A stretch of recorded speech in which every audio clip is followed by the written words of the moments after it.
So one of the things that you can actually do is customize out the preset that you have selected in Adobe Media Encoder. So if I were to actually go around over here, you can see that I have this particular preset selected as MPEG-2 and SD720p right here.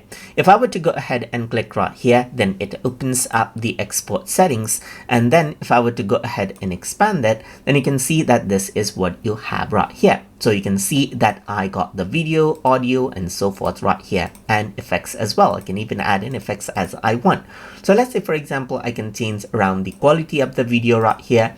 I can change around the field order or make it progressive right here. So you can make a bunch of changes right here, whatever you want. And immediately you can see that the preset now becomes custom right here. I can similarly go ahead and make changes to the audio as I want right here, just like this as well, and change around the bitrate if I want as well, just like this, and even change the render quality, press OK.